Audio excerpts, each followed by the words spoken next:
Hola a todos, soy Miguel Don Gil. ¿Es el Opus Dei una secta? Os traigo en el día de hoy esta pregunta porque, aunque quizás a algunos os sorprenda, es una pregunta que me han hecho llegar por diferentes medios, a través de correos electrónicos, comentarios, y ante esta duda me parece el momento idóneo para responder a la pregunta de si el Opus Dei es una secta dentro de la Iglesia Católica.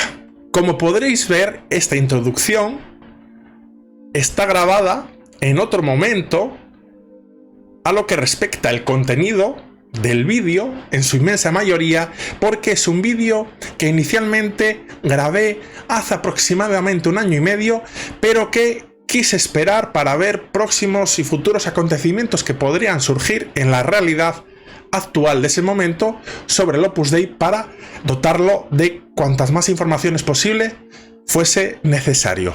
No me equivoqué porque meses después de haberlo grabado se produjeron una serie de cambios que mencionaremos en el contenido del vídeo, que han supuesto pues una reforma y una modificación de diversas cuestiones o aspectos fundamentales dentro de la obra. En este sentido, a lo largo de los próximos minutos me detendré en analizar todos los elementos, características y evolución histórica del Opus Dei y analizar aquellos aspectos que pueden ser polémicos, que pueden ser constitutivos de una característica de un grupo sectario, y también aquellos elementos que están a favor de argumentar que es simplemente una organización o institución dentro de la Iglesia Católica.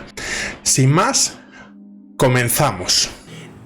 Tenemos que partir del hecho de que el Opus Dei es una de las instituciones de la Iglesia Católica que debemos reconocer que ha generado más controversias durante muchas décadas y aún en la actualidad. Genera muchos mitos a su alrededor.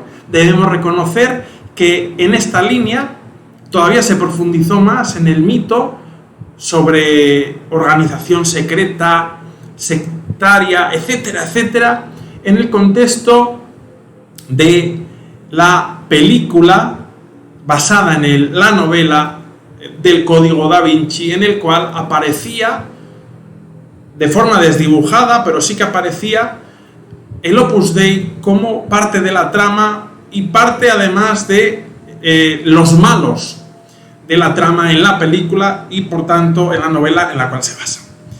Pero como digo, os voy a comentar todos esos datos, toda la realidad, para que podáis sacar vuestras propias conclusiones sobre la auténtica identidad y características del Opus Dei en la actualidad en la Iglesia Católica. Pero antes os invito a que os suscribáis al canal si no lo habéis hecho aún y activéis la campanita para que el sistema os avise de nuevos vídeos que voy publicando en el canal. Además, me podéis comentar qué os parece el contenido del vídeo y cualquier duda que os quede sobre el Opus Dei, en la medida de mis posibilidades os intentaré responder en esa cajita de comentarios. Y sin más, comenzamos. El Opus Dei fue fundado en 1928 por San José María Escrivá y fue reconocida por la Iglesia Católica desde 1943. En 1950 la Santa Sede lo aprobó como instituto secular, rigiéndose por sus propios estatutos y dependiendo de la congregación de religiosos. En 1982, más adelante, fue erigida como prelatura personal, es decir, prelatura no territorial. El prelado del Opus Dei, a partir de 1982, la cabeza del Opus Dei es un obispo, para decirlo de forma coloquial, pero no tiene una jurisdicción territorial, sino que tiene a su cargo un conjunto de personas. Y fue erigida como prelatura personal por el Papa Juan Pablo II, siendo la única prelatura personal existente hasta la actualidad, aunque en el futuro pueda haber más. De acuerdo con la propia organización, la misión del Opus Dei, atención, consiste en fomentar la conciencia de la llamada universal a la santidad en la vida ordinaria. Según datos de la Santa Sede, a la altura del 2021, el Opus Dei cuenta con 2.132 sacerdotes y un total de 93.454 miembros. El 57% de los miembros del Opus Dei son mujeres y cerca del 90% reside en Europa y América. El patrimonio de la prelatura está estimado, o se estimó, mejor dicho, en el año 2005 en alrededor de 2.800 millones de dólares estadounidenses de manera aproximada, lo que es una suma de dinero importante. El Opus Dei ha recibido reconocimiento y apoyo de sucesivos papas, de diversas autoridades católicas y de otras personalidades, así como críticas de un proselitismo agresivo y también de sectarismo. Ha sido asimismo calificada por algunos como organización conservadora o ultraconservadora por sus posiciones doctrinales y sociopolíticas en el seno de la Iglesia Católica. El Opus Dei ha sido criticado por diferentes grupos o sectores dentro y fuera de la Iglesia Católica, de corte más o menos progresista. Además, debemos de reconocer por antiguos miembros que dejaron la organización y una vez que salieron, pues dieron su testimonio personal de lo que consideraban que habían sido una serie pues de maltrato, atropellos, etcétera, etcétera. A partir de los años 90 del pasado siglo XX, varios exmiembros que se sintieron dañados tras su paso por la prelatura del Opus Dei en Estados Unidos se asociaron para dar a conocer sus experiencias. Así nació la Red de Alerta sobre el Opus Dei, por sus siglas ODA, para denunciar los supuestos abusos de la prelatura o cometidos en la prelatura. Hay que decir que frente a las voces críticas sobre el Opus Dei, en castellano, Opus Dei, que está en latín, se puede traducir como la obra de Dios, frente a las voces críticas que afirman que es una auténtica secta, hay, debemos también reconocerlo y ponerlo en la balanza, muchos seguidores y miembros de la obra. Su fundador, San José María Escrivá de Balaguer, experimentó la admiración de miles y miles de personas. Las consultas de muchos de vosotros respecto de si el Opus Dei es una secta dentro de la Iglesia Católica me lleva a traeros el contenido del presente vídeo, donde voy a analizar, como ya os he dicho, todos esos datos los que pueden ser polémicos y ponerlo en la balanza con su contraste con la realidad. Por lo tanto, es fundamental que te quedes hasta el final del vídeo para no perderte ninguno de los datos que doy, porque te van a ser muy útiles para tomar tu propia decisión y sacar tus conclusiones respecto a la realidad del Opus Dei. Debemos partir lógicamente de la definición de lo que es una secta. Esto es muy importante, porque tenemos que tener un referente de lo que es una secta para poder ver si el Opus puede cumplir en algún momento alguna de sus características. Tomaremos como referencia básica la definición que aparece en el diccionario de la Real Academia de la Lengua Española. Dice en una de las acepciones, cito textualmente: comunidad cerrada que promueve o aparenta promover fines de carácter espiritual en la que los maestros ejercen un poder absoluto sobre los adeptos o sobre los miembros.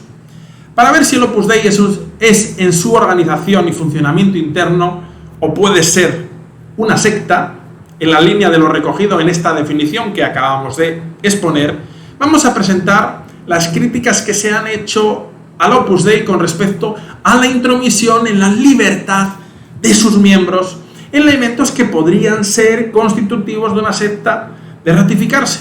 Exmiembros han escrito y escriben libros o artículos de más o menos profundidad y calidad, revelando algunas de sus experiencias cuando pertenecían al Opus Dei. Sus posturas las recojo a continuación, además de exponer la justificación que de la parte de los defensores se dan como respuesta a esas acusaciones. 1. Captación y proselitismo de adolescentes. Especialmente esto se da, según esta posición, de quienes lo afirman se daría en los colegios dirigidos por el Opus Dei, que tiene colegios.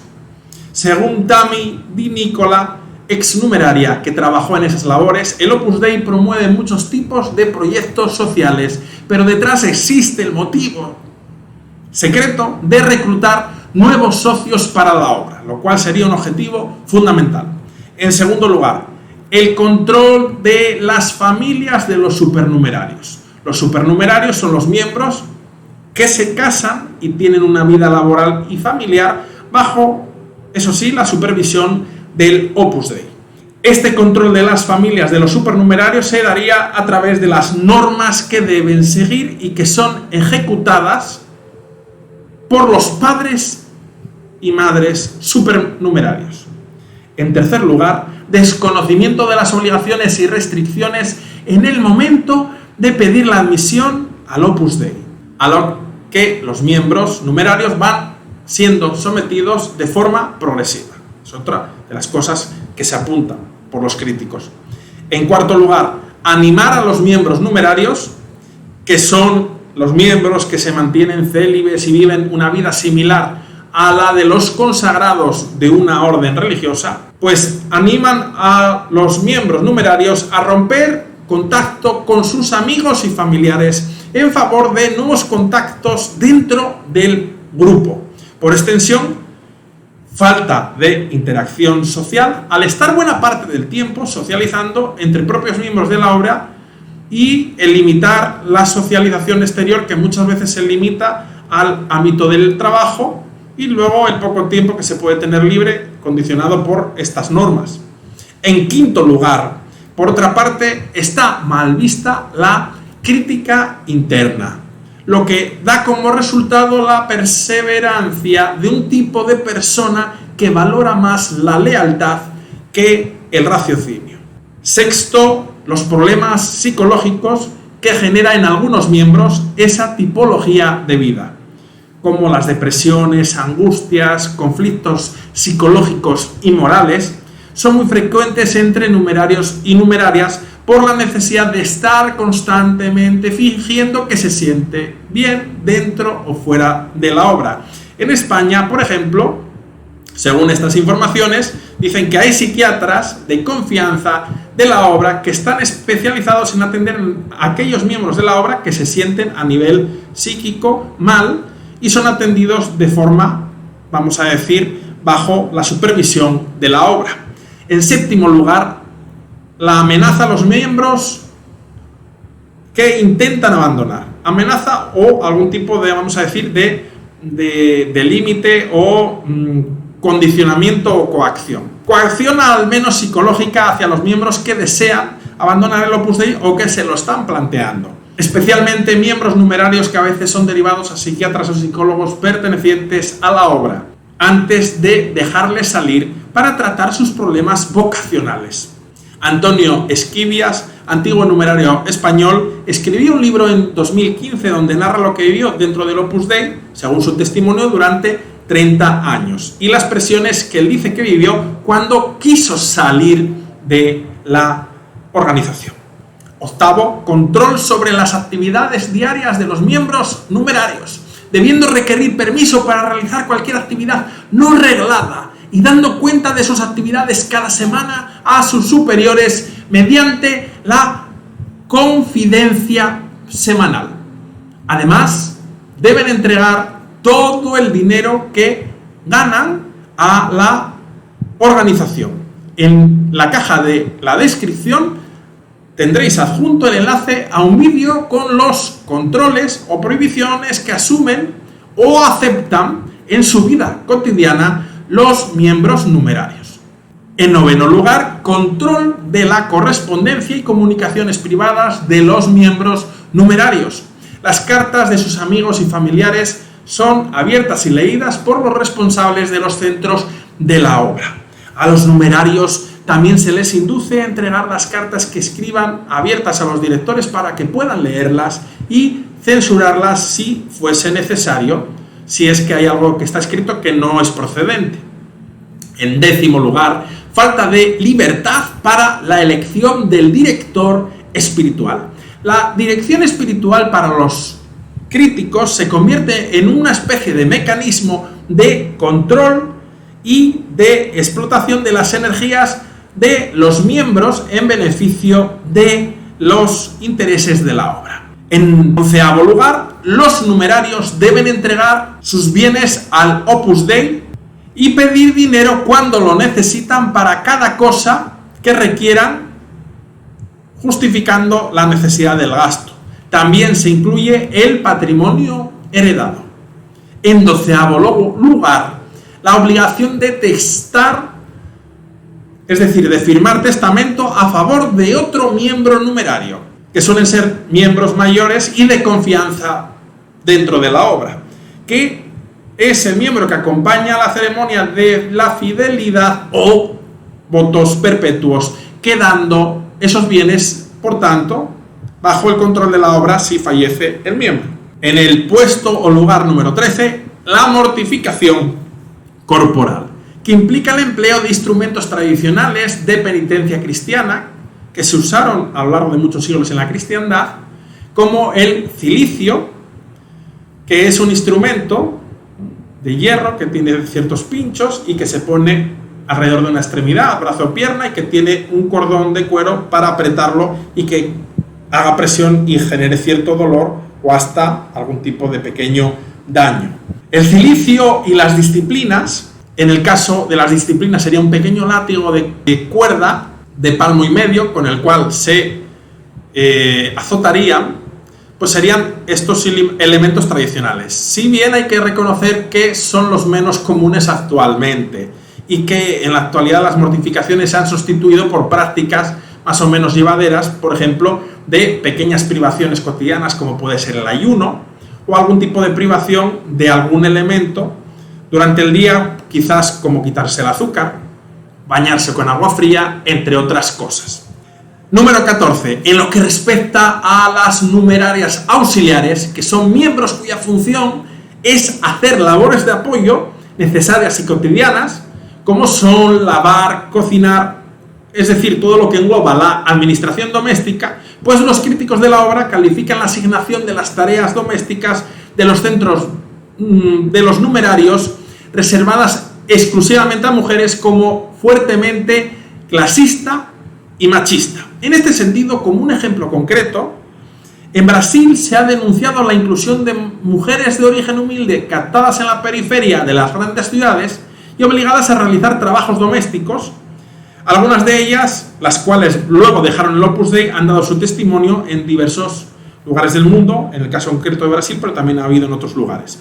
Y han dado su testimonio de cómo las animaban a realizar jornadas laborales de 15 horas diarias y cómo sentían su libertad limitada en el día a día. En la caja de descripción adjunto enlace a un vídeo con alguno de estos testimonios de los que acabo de aludir. En 15 lugar, ahora debemos dedicar, ya para terminar, un espacio muy destacado a tratar de aquello que supuestamente no se sabe del Opus y que es de carácter totalmente interno y hasta podríamos decir secreto.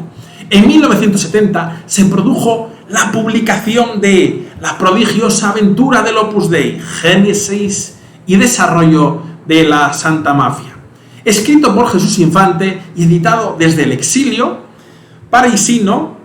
Recordemos que era la época en España de la dictadura franquista, pues se edita en el exilio parisino por la editorial Ruedo Ibérico, y el ensayo incluía los estatutos secretos del Opus Dei y una larga lista de miembros de la obra con cargos en la administración pública española. Recordemos que durante décadas, dentro de la dictadura franquista y posteriormente varios miembros de la alta jerarquía de la administración pública eran miembros supernumerarios del Opus Dei, y el Opus tenía bastante influencia dentro de varios gobiernos en España. Este libro surge de una rocambolesca filtración en el corazón mismo de la obra. El libro desveló los secretos más inconfesables del Opus y alcanzó un éxito como superventas. Tenemos la figura de Jesús Infante, que es el que escribe el libro o la obra. el cual va a visitar al encargado, al director de Ruedo Ibérico en París en el año 1967. El joven jerezano aparece con una carpeta llena de información confidencial sobre el Opus, que incluye, entre otras cosas, atención, los supuestos estatutos secretos de la organización que nunca antes habían sido publicados. Ruedo Ibérico era una editorial, tenemos que tener en cuenta, política en todos los sentidos, es decir, no es que se publicasen libros políticos, pero se fundó como una herramienta en el exilio para hacer daño al franquismo, y se publicaban libros que podían dañar la opinión pública respecto al gobierno en la época franquista. El objetivo era que los libros circulasen por España pese a la censura, se compraban fuera, llegaban al país o a través de diversas redes entraban en el país, y el Opus ya hemos dicho que era el gran dominador de los gobiernos de Franco y tenía muchos enemigos. La filtración fue interna y se produjo de manera un tanto curiosa y la vamos a explicar.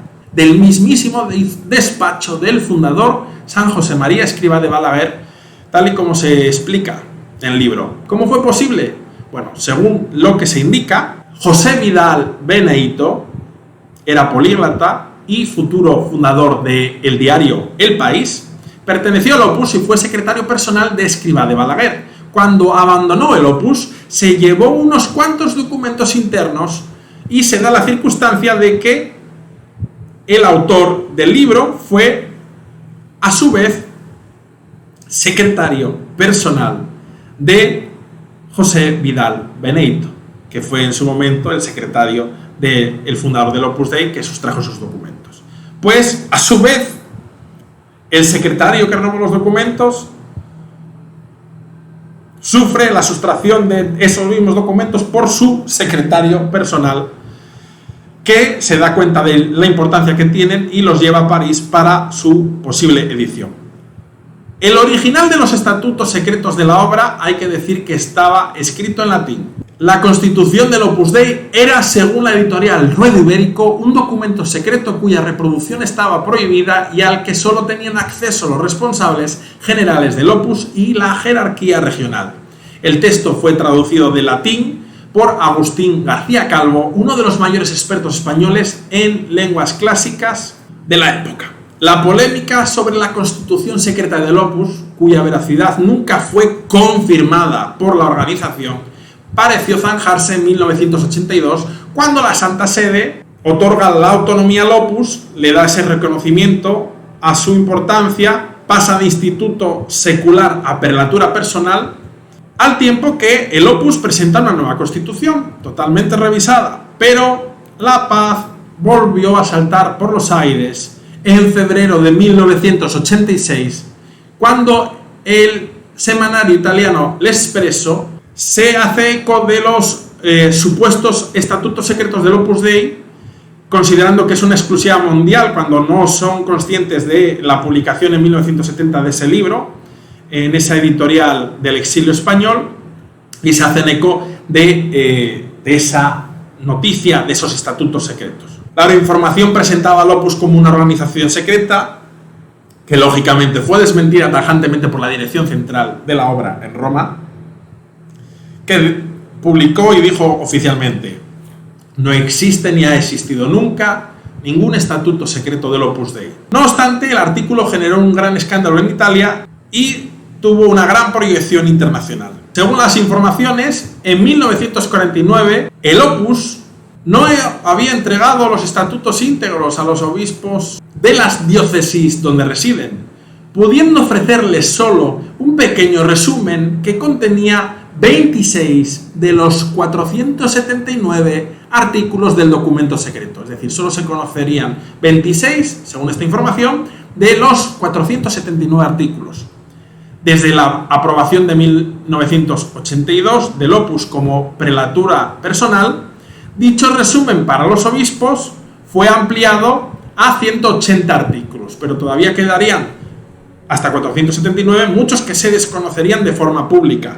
La publicación del Expreso afirmaba que en dicho resumen se ocultan todas las reglas clave de la vida interna de la obra como si no existiesen. La cúpula del Opus Dei habría ocultado conscientemente a la Santa Sede y al resto del mundo, incluso a sus propios miembros, artículos como el 190, que dice textualmente se debe ocultar el número de socios y con los extraños no se debe hablar de ellos, o el número 193, que dice textualmente estas constituciones, las instrucciones públicas y las que puedan en lo futuro publicarse, así como los demás documentos, no han de divulgarse, más aún sin licencia del padre. Se refiere al fundador, Escrivá de Balaguer.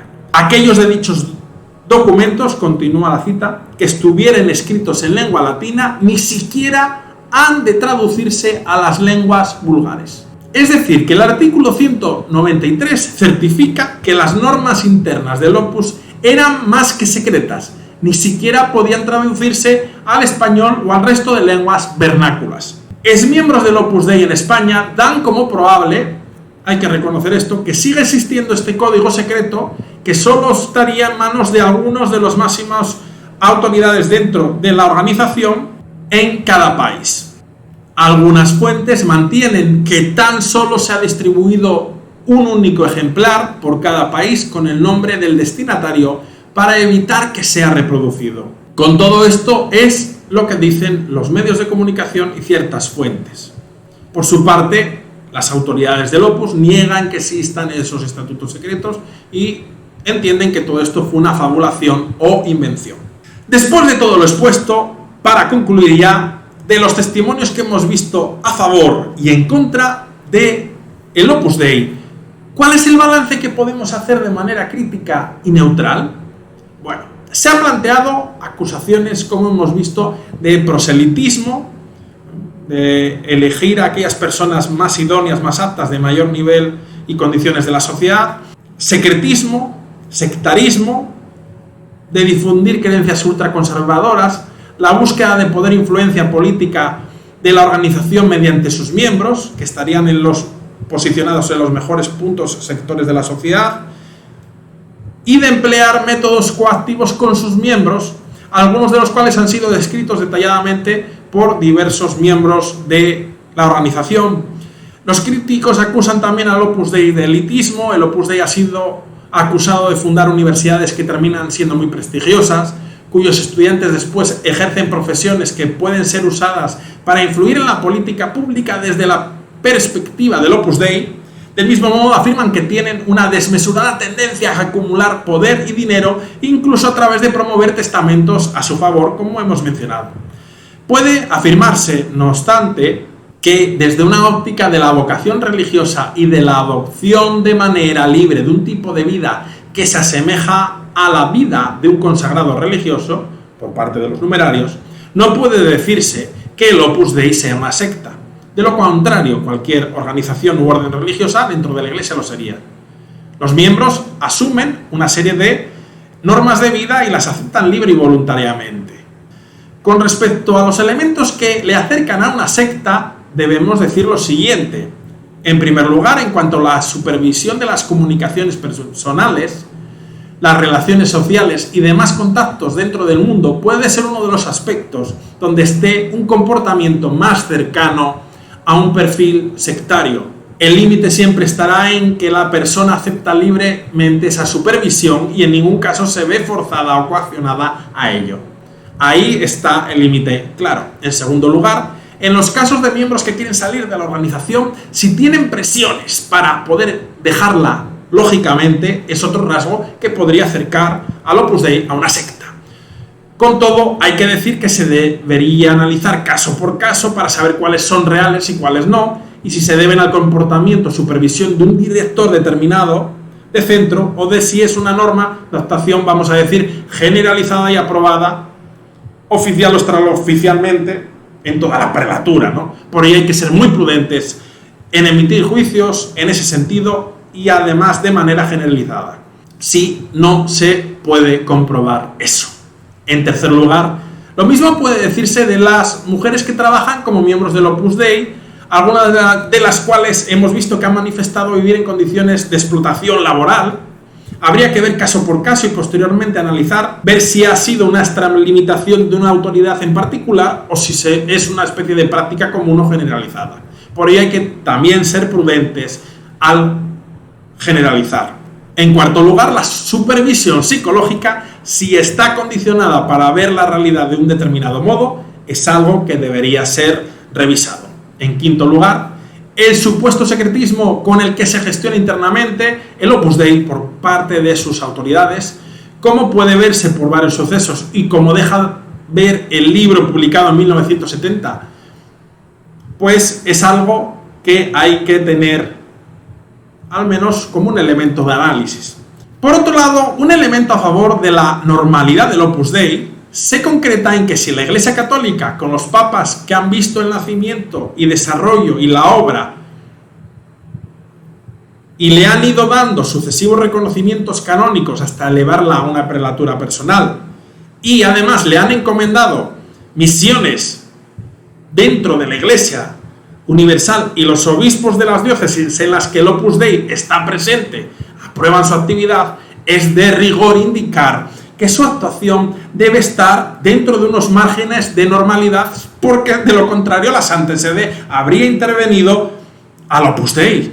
Sobre las acusaciones de que el Opus Dei es una organización sectaria, la propia obra, el Opus Dei, a través de su página web oficial, publicó un artículo en el año 2005 y luego lo actualizó recientemente en febrero del 2022, y el enlace a ese artículo lo tendréis en la caja de la descripción. En ese artículo, el Opus Dei niega las acusaciones de que sea una secta. Veamos sus argumentos. Dice: el Opus Dei es una institución reconocida por la Iglesia Católica desde 1943. Su fundador ha sido canonizado, por lo que se le ha propuesto como un modelo de vida a todos los católicos del mundo. A la ceremonia acudieron a la plaza de San Pedro varios cientos de miles de personas de todo el mundo. Si fuera una organización secreta, sería difícil esconder a sus miembros y simpatizantes. Todos los obispos de las diócesis en las que el Opus Dei está presente conocen y aprueban su actividad. Y ahora, en este artículo que publica para hacer frente a estas acusaciones el Opus Dei, indica cuáles son las diferencias entre las comunidades eclesiales y las sectas. Dice, cito textualmente: las sectas se hallan aisladas y por su autocomprensión no quieren verse sometidas a examen por parte de la autoridad eclesiástica. Por el contrario, las comunidades eclesiales reconocidas se mantienen en contacto continuo con los responsables en la Iglesia. Sus estatutos y su estilo de vida son examinados. Por ello, no es justo que ciertas instituciones, personas o medios de comunicación tachen de sectas a comunidades reconocidas por la Iglesia, o incluso que llamen prácticas sectarias al estilo de vida que sigue los 3 consejos evangélicos. Esta es la argumentación que hace el Opus Dei. Ciertamente el Opus Dei es supervisado, hay total comunicación y total respeto a las medidas de la Iglesia, pero aquí está el punto donde los detractores dicen que hay muchas cosas que el Opus Dei oculta de manera consciente a la Iglesia. Pero esto entraría en el terreno de la especulación y, bueno, del debate que todos podemos tener al respecto. Y un motivo importante que argumenta que el Opus Dei no es una organización secreta ni sectaria es el hecho de que los diferentes papas le han ido dando sucesivos reconocimientos a su labor y a su trayectoria, lo que es un punto a su favor. Si bien es cierto, y es importante reseñarlo en este contexto del análisis si el Opus Dei puede ser una organización sectaria, el hecho de que desde hace aproximadamente 1 año y medio, 2 años, se han venido dando una serie de reformas muy importantes desde la Santa Sede en lo que respecta a la organización y el funcionamiento del Opus Dei, que han supuesto un gran impacto para los miembros de la obra y también para los católicos y la comunidad internacional, los medios de comunicación, que se han sorprendido de este gran cambio que ha dado el Papa Francisco y que algunos interpretan que es un ataque o un deseo de control o un castigo, inclusive, algunos lo afirman, a la actividad y a la propia existencia del Opus Dei. ¿Cuáles son estos cambios o eventos importantes recientes que han trastocado o modificado la realidad del Opus Dei? El motu propio de el 14 de julio de 2022 del año pasado, el motu propio Ad Charisma Tuendum, en latín, que en castellano se traduciría como para tutelar el carisma.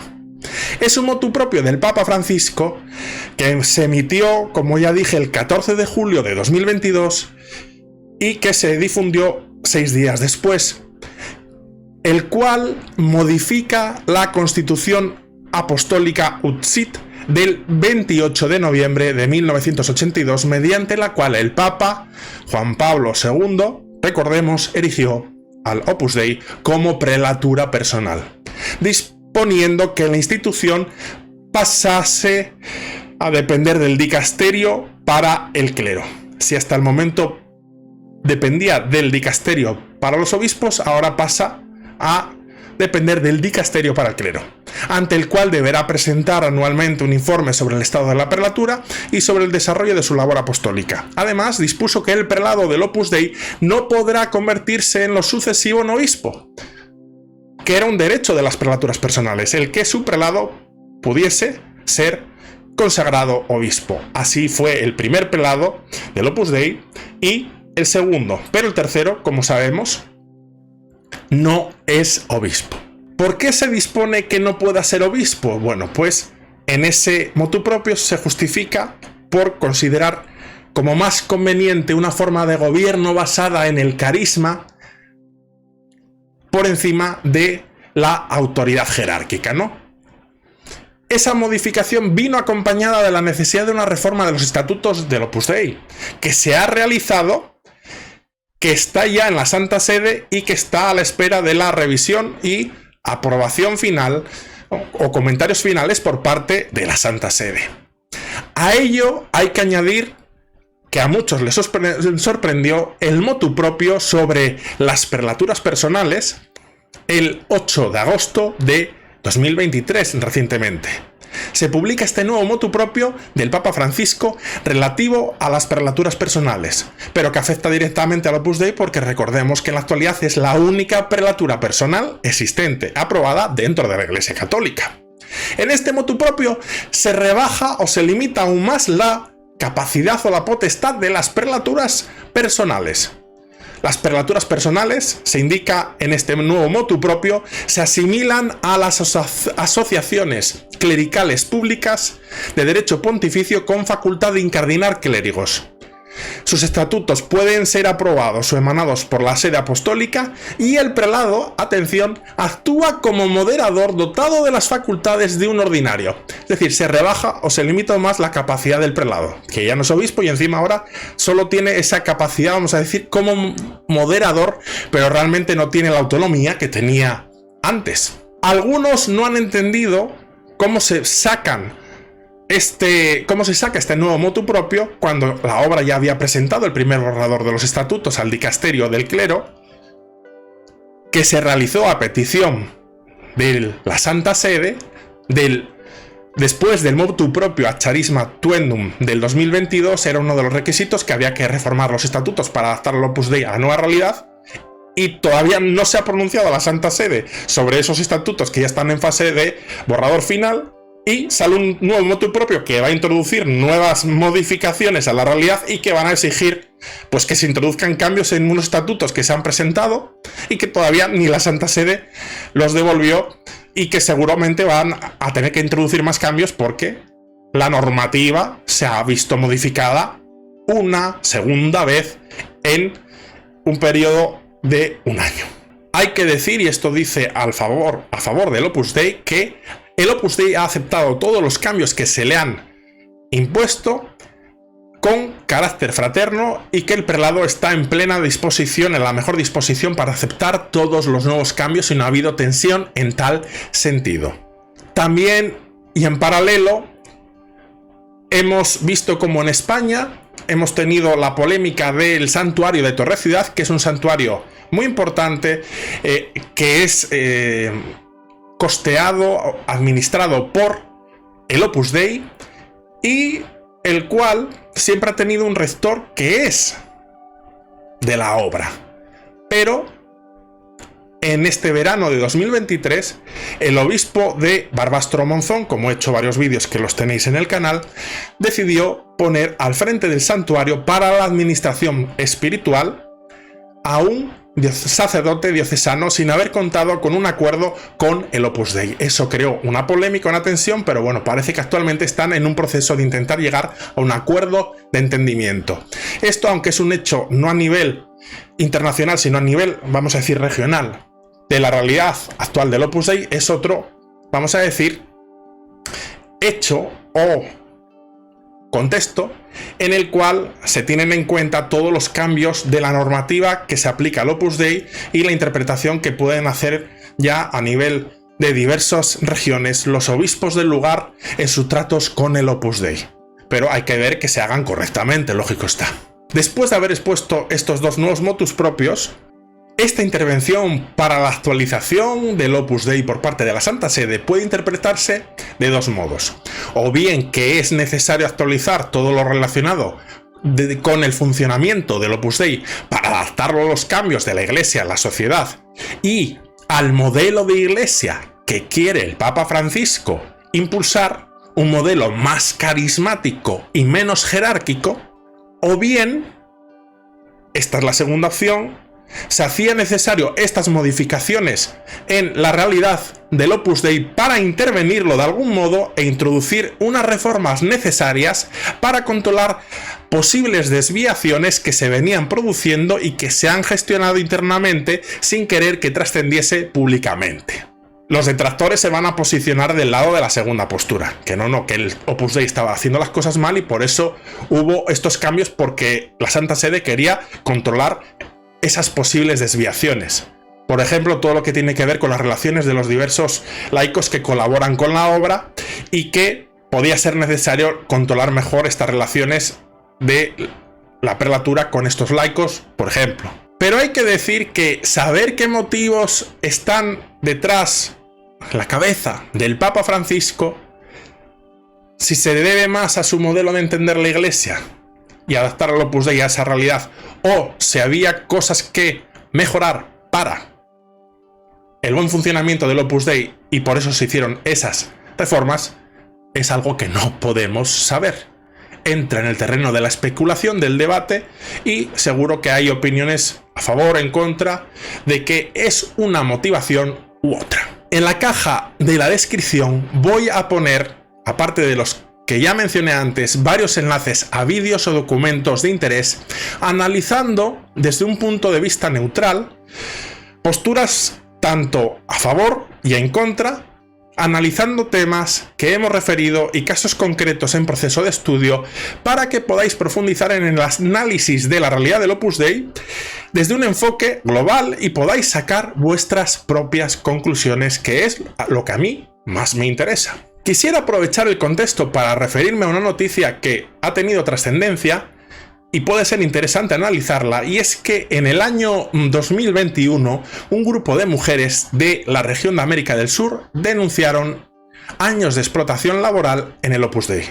Este grupo de mujeres, según ha trascendido por los diversos medios de comunicación, han elevado una denuncia contra el Opus Dei ante el Vaticano, la Santa Sede, por presunta explotación laboral, abuso de poder y de conciencia, según ellas testimonian.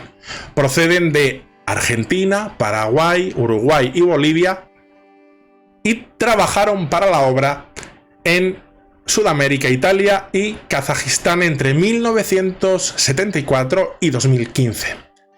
La denuncia fue presentada ante la Santa Sede en septiembre de 2021 ante la Congregación para la Doctrina de la Fe. En esa denuncia también se señala a una veintena de sacerdotes de la Prelatura de la Santa Cruz y Opus Dei por su presunta intervención participando y conociendo los hechos denunciados.